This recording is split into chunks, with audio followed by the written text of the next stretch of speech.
The night Jacob Mercer got fired, he had $18 left in his pocket and a 7-year-old daughter waiting at home. He should have kept every cent.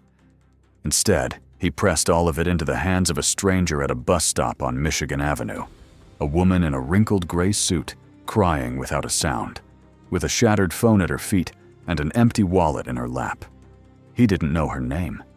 But the next morning, 5 black SUVs pulled up in front of his apartment, and she stepped out like she owned the world. Jacob Mercer was 38 years old and had spent the last 4 years trying to hold 2 lives together with nothing but routine and discipline. Every morning, he woke at 5:45. He made coffee he could barely afford, packed a lunch he never had time to eat, and stood for exactly 2 minutes in the doorway of Grace's room, just watching her breathe. That was the only part of his day that didn't cost him anything. Grace was 7, with her mother's eyes and her father's stubbornness. She drew on everything: the kitchen table, the hallway wall, the inside cover of Jacob's old accounting textbooks. The 2-bedroom apartment they shared in Southside Chicago looked like a small museum dedicated entirely to her imagination. Crayon landscapes taped above the baseboards, paper animals lined up on the windowsill, and a drawing of a yellow sun with a face pinned to the refrigerator with a magnet shaped like Illinois. On the dresser in Jacob's room sat a photograph of Diane. She was laughing in it, the wide, unguarded kind of laugh that people only manage when they've forgotten a camera is present. Pancreatic cancer had taken her 4 years earlier, when Grace was barely 3 years old. Grace didn't remember much about her mother. Jacob remembered everything, and some days that felt like a gift, and some days it felt like the cruelest possible thing. He worked as a mid-level accountant at Inland Freight Solutions, a logistics company tucked into an unremarkable office building on the north edge of downtown.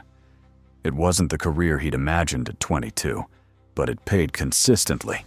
It had decent health insurance, and it meant Grace could go to a decent school 2 blocks from their apartment. Jacob had made peace with the distance between what he'd hoped for and what he had.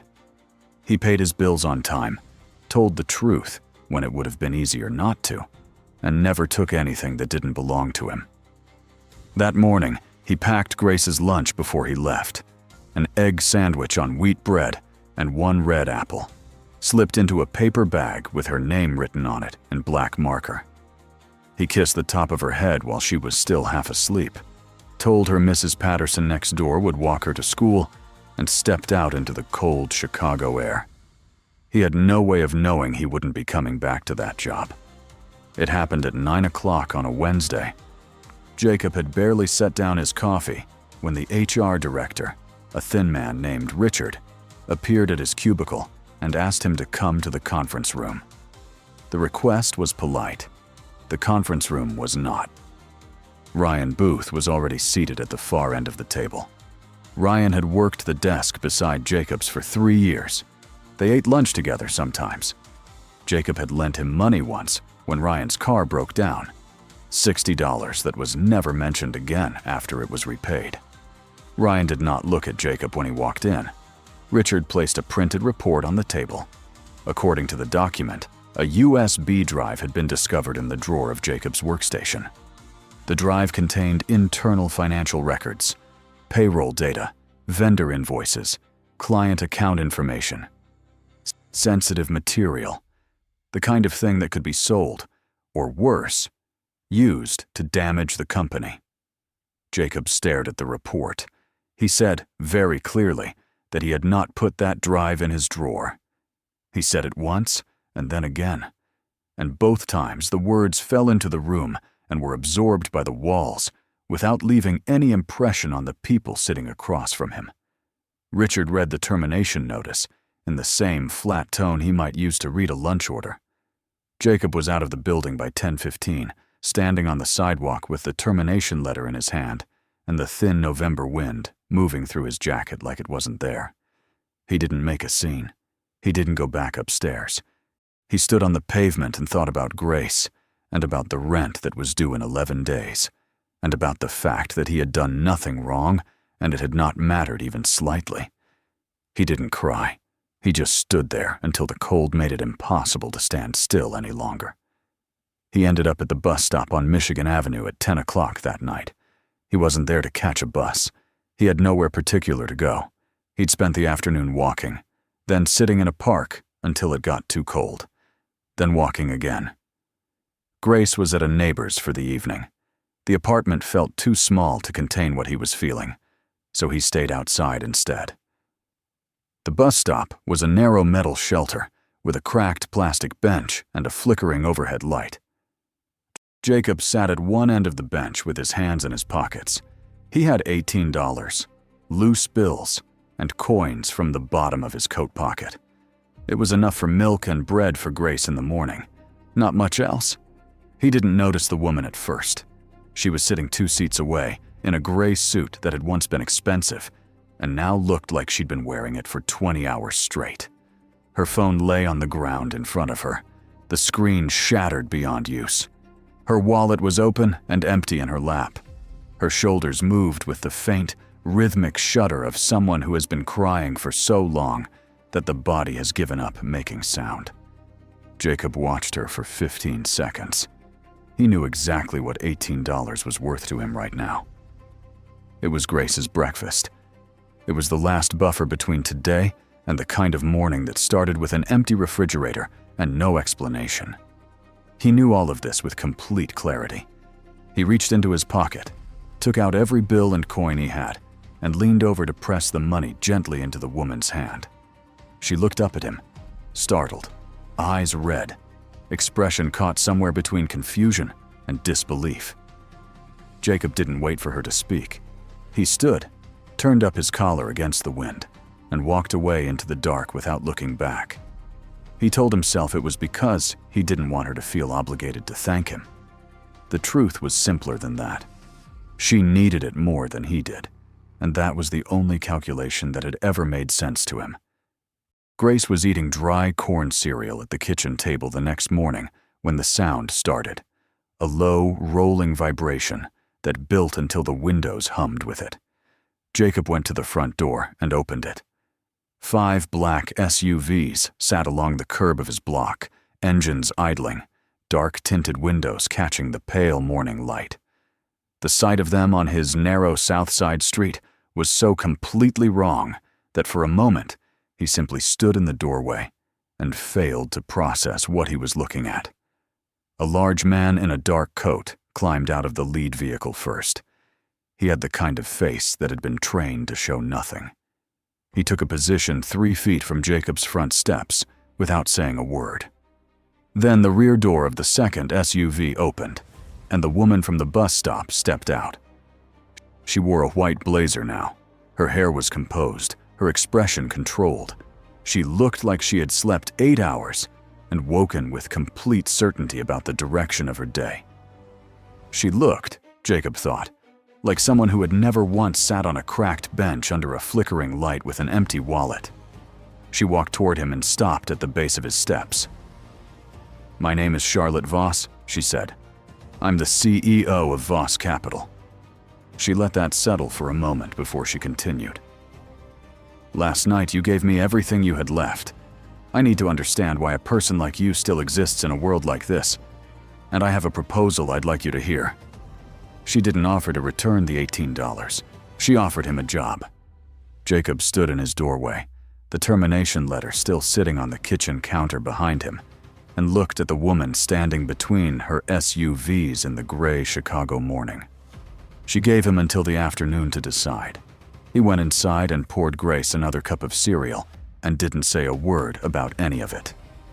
Jacob called Charlotte at 2 in the afternoon and told her he would take the job. He didn't have a better option. He had 11 days until rent was due, $18 to his name that he'd already given away, and a daughter who ate dry cereal for breakfast because he hadn't made it to the grocery store. He told himself those were the reasons. They were true as far as they went. He started on Monday. The Voss Capital building on Michigan Avenue was 42 floors of white marble, steel, and glass that caught the morning light like it had been designed specifically to make people feel small upon arrival.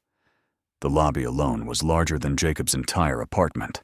The elevator banks were polished to a mirror finish. The people moving through the corridors wore suits that cost more than his monthly rent, and they moved with the particular confidence of those who had never once had to check their bank balance before agreeing to dinner. Jacob arrived in dark slacks and a sport coat he'd owned for 6 years. His shoes were clean, but worn at the heel. Charlotte met him on the 31st floor and walked him through the situation with the same directness she'd used on his front steps. Voss Capital was bleeding money. Not in the obvious way, not through bad investments or failed deals, but through the seams. Payments to outside consultants that didn't match any documented work. Invoices that appeared, were approved, and then became difficult to trace. She had noticed the pattern 3 months ago and hadn't been able to find the source. She couldn't trust anyone on her internal team to investigate because she didn't know yet who was clean. "You were an accountant," she said. "You know how to read numbers the way people don't want them read." His title would be Independent Audit Consultant. His access would be broad. His cover, for anyone who asked, was a routine quarterly review. The first person to test that cover was Derek Hale. Derek was the chief financial officer, 44 years old, trim and composed, with a handshake that landed exactly as long as it was supposed to, and a smile that reset to a neutral position the instant it was no longer needed. He appeared in Charlotte's doorway within an hour of Jacob's arrival and leaned against the frame with the ease of a man who had never been told he wasn't welcome anywhere. He looked Jacob over slowly, from the worn shoes up. Then he smiled. "Interesting move," Derek said to Charlotte, bringing in outside eyes for the books. He glanced at Jacob once more before he left. "Welcome aboard." The words were perfectly pleasant. The tone underneath them was not. Jacob filed it away and said nothing. He stayed late that first Friday, after most of the floor had emptied, sorting through 3 months of expenditure reports. He was cross-referencing a vendor payment log when he heard a sound from the corner office. Not words, just the particular quality of silence that means someone is in a room trying not to be heard. The door was open. He knocked on the frame before entering. Charlotte was sitting at her desk, with the lamp on and the overhead lights off. In front of her was a framed photograph, not of a board of directors or a company milestone. It was a picture of a younger Charlotte, standing next to an older man with silver hair and her same direct, unsmiling eyes. The man had one hand on her shoulder and was looking at the camera like he wasn't quite sure why someone was taking his picture. Jacob recognized the look. It was the look of someone who built things instead of posing in front of them. Charlotte didn't seem embarrassed that he'd found her there. She turned the frame slightly so he could see it clearly. "My father," she said. "Edward Voss. He started this company with 2 clients and a borrowed office in Wicker Park. He believed that if you did honest work and kept your word, everything else followed from that." She set the frame back on the desk and looked at it for a moment. "He died 2 years ago, and now someone inside his company is stealing from it, and I don't know who, and I don't know how long it's been going on." Jacob looked at the photograph. Edward Voss had the kind of face that seemed like it would have been difficult to lie to. He thought about Diane, about the photograph on his own dresser, her laughing, unaware of the camera. 2 people who were gone and had left behind the impossible task of living up to what they'd believed in. He said, "I'll find it." Charlotte looked at him, not with gratitude exactly, with something closer to recognition. Then she told him something she said she hadn't told anyone. The night at the bus stop, she'd been walking home after spending 6 hours reviewing internal communications and realizing, with cold certainty, that someone close to her was systematically draining the company. Her phone had died. Her wallet had been taken, pickpocketed somewhere between the office and the street. She'd stood at that bus stop with no way to call anyone, no way to get home, and the sudden vertiginous awareness that despite everything she had built, She was standing alone in the dark with nowhere to turn. "It wasn't the money," she said. "I could have walked home. It was that there was no one to call. Not one person I was certain I could trust." Jacob didn't say anything to that. He didn't have to. He worked nights after Grace was asleep, sitting at the kitchen table with his laptop and a yellow legal pad and the financial records Charlotte had given him access to. He started with the previous 3 months, then pulled back further. 6 months. 9. A full year. The pattern that emerged was quiet and consistent, the kind of thing designed to be invisible to anyone not specifically looking for it. External consulting fees.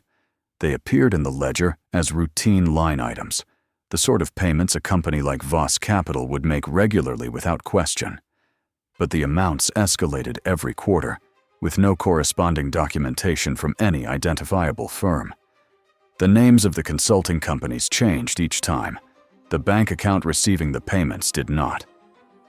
Jacob spent 4 nights tracing that account. It had been opened under the name of a limited liability company registered in Delaware, a state chosen specifically because its corporate disclosure laws made ownership easy to obscure. But Jacob had spent a decade reading logistics company finances, and he knew how shell structures worked, and he kept pulling threads until he found the name attached to the account. The name meant nothing to him at first. Then he ran it against the Voss Capital employee directory, the vendor list, every document he'd been given. Nothing. He ran it against public records. A LinkedIn profile appeared. A man who worked in commercial real estate in suburban Milwaukee. He sat with that for a long moment. Then he searched the name alongside Derek Hale. The results came back in under 3 seconds. They were brothers. Derek had built a consulting company in his brother's name, signed contracts with the firm he himself controlled as CFO, approved the payments through his own authorization channel, and collected $2.3 million over 14 months. It was patient and precise, and had been running long enough that it would have continued indefinitely if someone hadn't gone looking. Jacob arrived at Sandra Cole's office at 7 the next morning with a printed summary, the account trail, and the registration documents for the Delaware LLC. Sandra was Charlotte's legal counsel, a sharp, unhurried woman who read everything twice before she reacted to anything. She read the summary once, then she read it again. Then she looked up at Jacob with an expression that was several things at once. "Do you understand what you just found?" she said. While Sandra began preparing the legal documentation, Marcus Webb, the man Jacob had first seen standing at the base of his front steps, was running a separate thread of investigation. Marcus had spent years in corporate security and had the particular skill set of someone who had learned to follow money and communication the way a hunter follows tracks. What he found reached Jacob on a Tuesday afternoon, delivered in person, in a conference room with the door closed. Marcus laid out a timeline on the table. Phone records, emails retrieved through a court order Sandra had quietly obtained, a series of payments made through a personal account. Ryan Booth, the man who had sat beside Jacob for 3 years, who had borrowed $60 for a car repair, who had not looked up during the termination meeting, had worked as a temporary contractor at Voss Capital 2 years earlier. He had met Derek Hale during that time. They had stayed in contact. 3 weeks before Jacob was fired, Derek had reached out to Ryan directly. The communication was careful, indirect, but its purpose was not difficult to reconstruct. Jacob Mercer was an accountant at a firm connected to a Voss Capital client.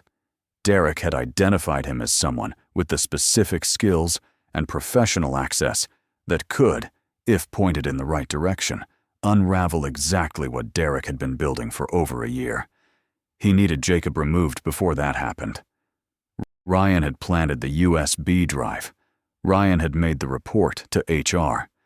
Jacob had been fired, not because of bad luck or a random act of workplace betrayal, but because someone had studied him specifically, assessed what he was capable of, and decided he was a threat. Jacob sat at the conference table and listened to Marcus lay out each piece without interruption. When Marcus finished, the room was quiet.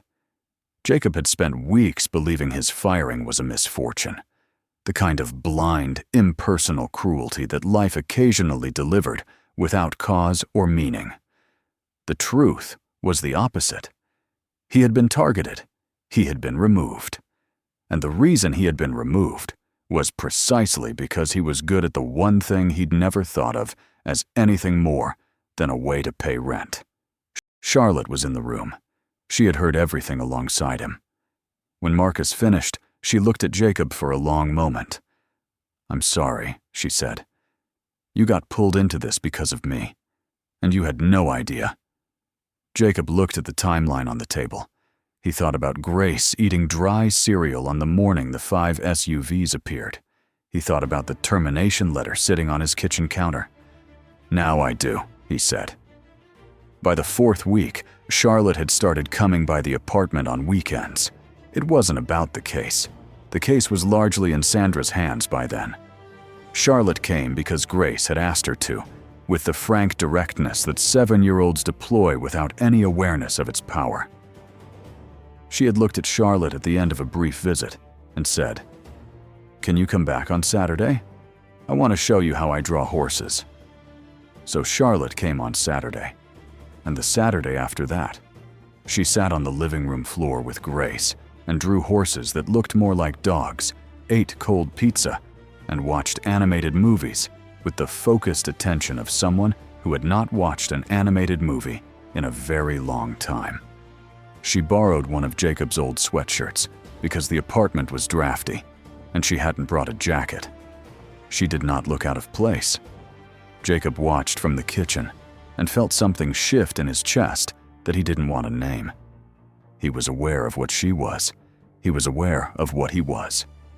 Charlotte Voss ran a company worth hundreds of millions of dollars. He was a man who had recently been unable to afford bread.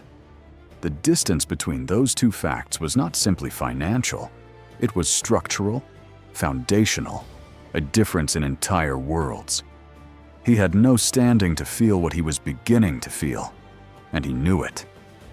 But there was something else underneath the awareness, quieter and more insistent. If he said something and was wrong, he would lose the job, lose whatever this was, and lose the only stable thing his daughter had attached herself to in years. If Grace had already started to depend on this and it fell apart, the damage wouldn't land on Jacob. It would land on a 7-year-old who had already lost more than enough. He put the feeling in a drawer and kept it there. Then, one Sunday afternoon, Grace came into the kitchen and handed him a folded piece of paper. He opened it. She had drawn 3 figures in crayon, a tall man, a woman with long hair, and a small figure standing between them. Underneath, in the large, uneven letters of a child who was still learning how to make them stay in a line, she had written, "Daddy, Charlotte, me, family." Jacob folded the paper carefully and put it in the kitchen drawer. He stood at the counter for a while after that, looking at nothing. He didn't sleep well that night.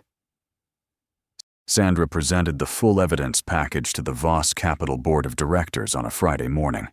The shell company filings, the transaction history, the email chain between Derek and his brother, the bank records, and the documented link between Derek and Ryan Booth. Derek Hale walked into the boardroom at 9 o'clock with his usual composed expression and the small, practiced smile he used for rooms full of people he considered manageable. He did not walk out the same way. The FBI had been briefed the previous afternoon. Wire fraud in excess of $2 million across state lines was a federal matter, and federal agents were waiting in the building by noon. Derek was escorted out through the lobby in the kind of quiet that follows a very loud thing. Jacob stood at the window on the 31st floor and watched it happen from above. He watched the figures move across the parking structure below, the suits, the dark coats, Derek's gray jacket between them. He felt none of the satisfaction he might have expected. What he felt instead was something much simpler, the particular stillness of a thing being over. Charlotte came to stand beside him at the window. "Thank you," she said. She kept her voice low, the way people speak when they mean something more than the words.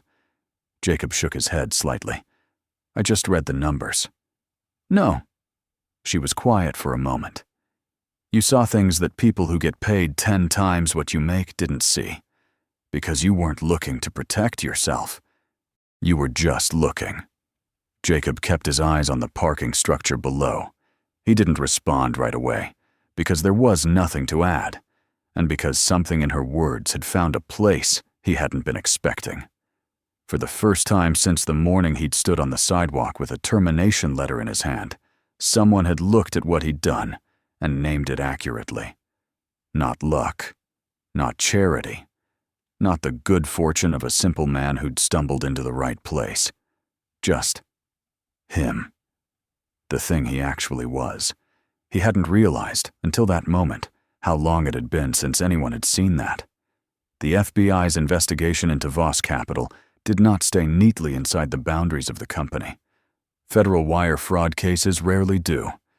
Agents follow money across whatever lines it crosses, and the money in Derek Hale's case had crossed several.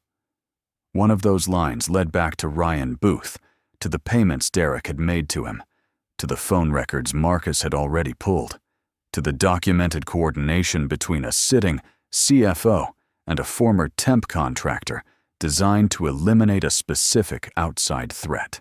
Sandra Cole contacted Inland Freight Solutions the week after Derek's arrest. She did not go in with a lawsuit. She went in with a file, the complete record of what Ryan had done and why. And she gave the company's legal team a single, quiet choice: address it internally, or allow Charlotte Voss's attorneys to address it for them. They chose the first option by the end of the day. Jacob received a call that Thursday asking him to come in. He wore the white dress shirt he kept for occasions that required more than he normally had to offer.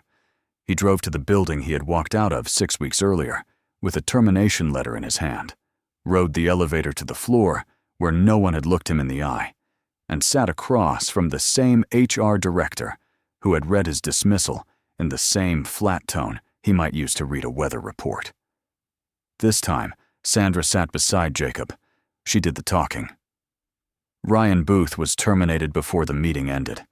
The company's formal written apology was ready within the hour, drafted in advance, Jacob noticed, which meant they had known exactly what was coming and had chosen to be prepared rather than resistant. A settlement agreement followed. Jacob read it carefully before he signed it, because reading things carefully was what he did, and because he had learned, at considerable cost, what happened when documents went unexamined. He signed. He stood. He shook no one's hand. Outside, the October sun had pushed through the cloud cover that had been sitting over Chicago for most of the week. Jacob stood on the sidewalk in front of the building and turned his face toward it for a moment. He didn't feel victorious. He didn't feel the clean, cinematic satisfaction of a wrong made right. He felt something smaller and more honest than that, the particular lightness of a weight that had been lifted from a place he hadn't realized it was resting. Like his shoulders had been braced for a long time and had only now remembered how to drop. He got in his car and drove home. That night, after Grace was in bed, Jacob's phone lit up on the kitchen counter. The message came from a number he didn't recognize. It was one sentence long. She knew who you were before you gave her that money. Marcus ran a background check on you 3 weeks before the night at the bus stop. Jacob read it twice. Then he set the phone face down on the counter and stood there in the dark kitchen for a long time. He thought about the morning Charlotte had appeared on his block with 5 black SUVs and a prepared offer. He thought about how specifically she had framed it. Not, "I'd like to offer you a job," but, "I need to understand why a person like you still exists." He thought about how quickly everything had moved, how cleanly he had fit into a role that solved a problem she already had. He thought about the drawing in the kitchen drawer, Grace's 3 crayon figures: Daddy, Charlotte, me, family. He didn't sleep. The number was later traced back to a blocked line Derek Hale had used before his arrest, the kind of untraceable channel he'd relied on throughout the scheme. Even from the outside, he was still trying to burn things down. In the morning, Jacob drove to Voss Capital before business hours and found Charlotte in her office. He closed the door behind him, sat down across from her desk, and put the question on the table without preamble and without accusation, because he had decided somewhere between 2 in the morning and dawn that he wanted the truth more than he wanted to be angry. "Did Marcus investigate me before the bus stop?" he asked. "Did you know who I was?" Charlotte held his gaze. She didn't look away, and she didn't reach for a careful answer. "Yes," she said. She explained it plainly. Marcus maintained a short list of individuals connected to Voss Capital's extended network. People with financial backgrounds, people adjacent to the company's clients or vendors, people who might, under the right circumstances, be trustworthy and useful. Jacob had appeared on that list because of his work at Inland Freight Solutions, which had ties to one of Voss Capital's mid-tier clients. He'd been flagged months earlier, investigated briefly, and set aside. She leaned forward slightly. "But what happened at the bus stop was not arranged. My phone died. My wallet was stolen. I stood there for 40 minutes trying to decide if I could walk home in heels in the cold, and I wasn't thinking about Marcus's list, or the audit, or any of it. I was just standing there." She kept her eyes on his. "And then a man I didn't recognize, in a coat that wasn't warm enough for the weather, put everything he had into my hand, and walked away before I could say a word." She let that sit between them. "You didn't know my name," she continued. "You didn't know what I was worth, or what I could offer you. And that is the only reason I knocked on your door the next morning. Not because Marcus had a file on you. Because of what you did when no one was watching and nothing was guaranteed." Jacob looked at the surface of her desk. The photograph of Edward Voss was still there, turned slightly toward the window. He thought about what it meant to act without expectation of return. He had done that at the bus stop without thinking about it, and then spent 6 weeks wondering if the world that followed had been real. It was real. The distinction between being known and being chosen still mattered, but he understood the difference now. He nodded once, slowly, in the way of someone who has decided to believe something and intends to hold to it. 6 weeks after Jacob had first walked into Voss Capital on a Sunday afternoon, when the light over Chicago had gone, the low, amber color it only manages in mid-autumn, he took Grace to the small park with the soccer field 3 blocks from the apartment. Grace ran. She had been running since she got out of the car, chasing a soccer ball she had received for her birthday, and already scuffed beyond recognition. Charlotte stood beside Jacob on the sideline, her hands in the pocket of a hoodie she'd borrowed from his coat rack. Gray, faded at the cuffs, 2 sizes too large.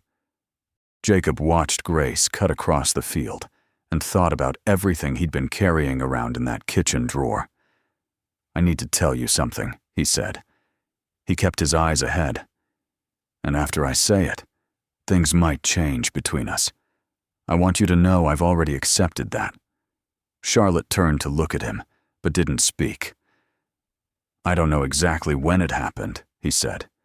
"Maybe the night I found you in the office with your father's photograph. Maybe the Saturday you sat on my floor and drew horses that looked nothing like horses and didn't seem to mind." He stopped for a moment. "But I'm in love with you, and I can't keep pretending I'm not, because I'm not very good at pretending and I'm getting worse at it." He turned to face her. "I know who you are, and I know who I am, and I know the distance between those 2 things isn't small. But if I don't say it today, I'll spend the rest of my life knowing I was a coward when it mattered." The wind moved across the field. Across the grass, Grace had stopped running. She stood near the opposite goal with the ball at her feet, watching the 2 of them with the quiet, unblinking attention of a child who understands more than adults give her credit for. Charlotte looked at Jacob for a long moment, Not the measured look she used in boardrooms. Not the controlled expression she wore when she was managing something. This was something quieter. The face of a woman who was being seen clearly and who recognized it. Then she smiled. It was not the smile of Charlotte Voss, CEO of Voss Capital. It was the smile of someone who had been waiting, with more patience than the situation probably warranted, for another person to catch up. "Jacob," she said, "I've been waiting for you to say that since the morning you walked away from that bus stop and didn't look back." 3 months later, Jacob proposed in the kitchen. Not in a restaurant with a wine list and candlelight, not with a speech prepared in advance or a photographer positioned in the corner. He did it at the kitchen table, the one with Grace's old crayon marks scratched into the surface, the one where he had sat through 100 late nights with financial records and a yellow legal pad, the one where Grace was currently drawing something that involved a great deal of purple. He set a small ring box on the table in front of Charlotte. The ring inside was not inexpensive. It was also not extravagant. It was the kind of thing a man buys when he has thought carefully about what he can offer and has decided that offering it honestly is more important than offering it impressively. "I don't have much to give you that you don't already have," he said, "except the truth of who I am. If that's enough, I want you here. With us." Grace put down her purple crayon. She looked at Charlotte. Then she looked at Jacob. Then she looked back at Charlotte with the expression of someone who has been exercising significant patience for an unreasonable amount of time. "Did she say yes yet?" she asked. Charlotte laughed, the wide, unguarded kind that surfaces only when a person has stopped managing how they appear. Her eyes went bright. She looked at the ring, then at Jacob, then at Grace. "Yes," she said. Grace raised both arms in the air. "Finally," she said, in the tone of someone who had considered this outcome obvious for quite some time and was relieved the adults had caught on. Some nights, Jacob still thought about bus stop number 22, about standing under that flickering light with $18 and a termination letter, and a daughter at home who didn't know yet that the math had stopped adding up. He hadn't given Charlotte that money because he believed something good would come from it. He hadn't given it because he was calculating odds, or planting seeds, or trying to be the kind of person who gets rewarded for virtue. He gave it because it was the only true thing left in him after everything else had been stripped away. Because when there is almost nothing left of a person, what remains is who they actually are. The rest of it, Grace's laughter in the kitchen, Charlotte's hand across the table, the feeling of walking into a room and knowing it was his to walk into. None of that was a reward. Life doesn't work that way, and Jacob had lived enough of it to know better than to think it does. It was simply what happened when a man held on to the right thing in the dark long enough to carry it into the light. That was all. That was everything.